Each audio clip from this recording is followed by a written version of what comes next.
আজকের ফটোশপ ক্লাসে আমরা দেখব কিভাবে আমরা একটি ডেইরি মিল্ক চকলেটের ডিজাইন তৈরি করতে পারি। তো চলুন আমরা প্রথমে ডেইরি মিল্ক চকলেটের ডিজাইন তৈরি করার জন্য আমরা রেক্টেঙ্গেল শেপ থেকে আমরা একটি টুল নিচ্ছি। রেক্টেঙ্গেল নেওয়ার পর আমরা এটাকে ড্র্যাগ করে নেব। কিবোর্ড থেকে শিফট প্রেস করে আমরা একে ড্র্যাগ করে নিচ্ছি। এটাকে যত বড় ইচ্ছে আপনারা ঠিক মতো করে নিতে পারবেন। আমি মিডল পয়েন্টে রাখছি এবং এর কালার আমরা চুজ করব। এখান থেকে আমরা এখানে কালারে ক্লিক করছি, ফিল কালারে ক্লিক করছি। এরপর আমি নিচের এই কালারটি সিলেক্ট করছি এবং এটা ডার্ক নিয়ে নেব, কফি কালার। এই কালারটি নেওয়ার পর ওকে লেখাতে ক্লিক করছি। এরপর হচ্ছে আমরা স্ট্রোক এখান থেকে অফ করে রাখবো। এই স্ট্রোকটাকে অফ করে রাখার পর আমাদের এখানে যে শেপটি আমরা তৈরি করেছিলাম সেটি মূলত শিফট প্রেস করে তৈরি করেছি, কারণ সব দিকে এটা সমান আছে। তো এখানে ডাবল ক্লিক করব। এখানে ডাবল ক্লিক করার পর ব্লেন্ডিং অপশনটি আমরা ওপেন করে নেব। এখান থেকে বেভেল অ্যান্ড এমবোস এখানকার চেকমার্ক রাখছি। এখানে চেকমার্ক রাখার পর প্রথমে এখানে চেকমার্ক রাখতে হবে, এরপর আমরা অ্যাক্টিভ করে নিতে হবে। এখানে ইনার বেভেল থাকবে এবং টেকনিক এখানে থাকছে মূলত আমরা নিচের দিকে এখানে সিসেল হার্ট এখান থেকে আমরা রাখছি এটাকে। আর ডেপথ এখান থেকে আমরা রাখবো 650 পর্যন্ত। 650 পর্যন্ত আমরা ডিপথ রাখছি। আর এখান থেকে সাইজ আমরা বাড়িয়ে নেব এবং আমি এখান থেকে রাখছি সাইজ 14 পর্যন্ত। এখানে 600 রাখি আর এখানে 14 রাখি। আর সফট আমরা এখান থেকে রাখছি 2 পর্যন্ত। সফট 2 এর মধ্যে রাখলেই চলবে। এরপর আমরা অ্যাঙ্গেল এই জায়গায় চেকমার্ক রাখবো। এখানে চেকমার্ক রাখার পর আমরা এখান থেকে অ্যাঙ্গেল রাখছি 90 ডিগ্রি এবং এখান থেকে আমরা রাখছি 30-র পরিবর্তে 60। অ্যাঙ্গেল 90 এবং 60 পর্যন্ত রাখবো। অপাসিটি এখান থেকে রাখছি 100 এবং এখানেও অপাসিটি রাখবো 100 এবং এর কালারটি এখানে আছে ব্ল্যাক, আর যার কারণে এই নিচের দিকে ব্ল্যাক শো করছে। আমরা এখানে ক্লিক করে আমরা এর কালারটি রাখবো, এখান থেকে এই কালারটি রাখবো, ডার্ক কালার একটু সিলেক্ট করব, দেন ওকে লেখাতে ক্লিক করছি। এরপরের কাজ হচ্ছে আমাদের এখান থেকে কন্টিনিউ এখানে চেকমার্ক রাখবো এবং এখানে অ্যাক্টিভ করে নেবো এখানে ক্লিক করে এবং এর রেঞ্জটাকে আমরা একটু বাড়িয়ে নেব। আমি এখান থেকে 100% করে রাখছি এবং টেক্সচারে চেকমার্ক রাখছি এবং হচ্ছে টেক্সচারটাকে অ্যাক্টিভ করে নিচ্ছি। অ্যাক্টিভ করে নেওয়ার পর আমরা এখান থেকে যে কোনো একটি সিলেক্টর রাখতে পারি। আমি যেমন এটিকে সিলেক্ট রাখছি, আপনারা যে কোনো একটিতে সিলেক্ট রাখবেন।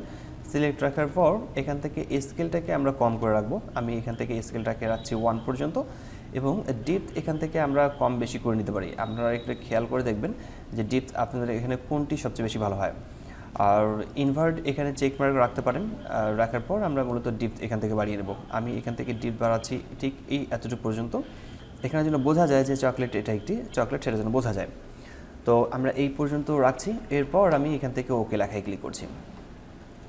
তো এরপরে আমাদের কাজ হচ্ছে এখানে টেক্সট বসানো, অর্থাৎ এখানে ডেইরি মিল্ক কথাটা বসাবো। আমি টাইপ টুল সিলেক্ট করছি। টাইপ টুল সিলেক্ট করার পর যে কোনো ল্যাঙ্গুয়েজ যে কোনো ফন্ট আমরা সিলেক্ট করতে পারি। এরপর আমরা টাইপ করব। ফন্ট কালার আমরা এখান থেকে ঠিক করে নিতে পারি। এখান থেকে আপনি এই কালারটি ব্যবহার করতে পারেন। তো এরপর আমি এখানে টাইপ করছি, যেমন আমি এখান থেকে টাইপ করছি তারেক একাডেমি। এরপর আমরা চেক মার্কে ক্লিক করব, Ctrl+T প্রেস করে ফ্রি ট্রান্সফর্ম টুল সিলেক্ট করছি এবং আমি এটাকে ছোট করে নিচ্ছি, রোটেট করে নিচ্ছি এবং আমি এই লেখাটিকে ঠিক এই জায়গায় বসাবো। আরও একটু লেখাটাকে ছোট করে নিচ্ছি, আমি লেখাটিকে মিডিল পয়েন্টে রাখবো। দেন এখান থেকে চেক মার্কে ক্লিক করছি। এই লেখার যে লেয়ারটি আছে এখানে ডাবল ক্লিক করে এর ব্লেন্ডিং অপশনটিকে আমরা ওপেন করে নিচ্ছি। বেভেল অ্যান্ড ইমবোস এটাকে নিচ্ছি এবং স্টাইল ইনার বেভেল থেকে আমি এখান থেকে করছি ইমবোস। ইমবোস করলে হবে এটা একটু ডিপ হয়ে যাবে এবং হচ্ছে এর এখান থেকে আমরা চাইলে এর ডিপটাকে আমরা একটু বাড়াতে পারি, আবার কমাতে পারি, আপ ডাউন আমরা এটা ঠিক করে নিতে পারি। সাইজটাকে আমরা এখান থেকে বড় ছোটো করে নিতে পারি। আমি সাইজটাকে এখান থেকে একটু বাড়িয়ে নেব। আমি এখান থেকে সাইজ রাখছি 4 এবং সফট আমি এখান থেকে বাড়িয়ে নিচ্ছি। সফট আমি বাড়াবো 1 পর্যন্ত এবং এখান থেকে ডিপ আমরা একটু কম করে রাখছি, ঠিক 150 পর্যন্ত আমরা ডিপ সিলেক্ট করতে পারি। দেন ওকে লেখাতে ক্লিক করব। ওকে লেখাতে ক্লিক করার পর আমরা এই লেয়ার দুটিকে সিলেক্ট করছি। লেয়ার দুটিকে সিলেক্ট করার পর Ctrl+G প্রেস করে গ্রুপ করে নেব। গ্রুপ করে নেওয়ার পর এই গ্রুপটাকে সিলেকশন রেখে মুভ টুলে ক্লিক করছি। মুভ টুলে ক্লিক করার পর আমরা একে এই জায়গায় রাখছি। এবার এই গ্রুপটাকে Ctrl প্রেস করে J প্রেস করে কপি করে নেব এবং মুভ টুল ব্যবহার করে আমরা এখানে রাখছি।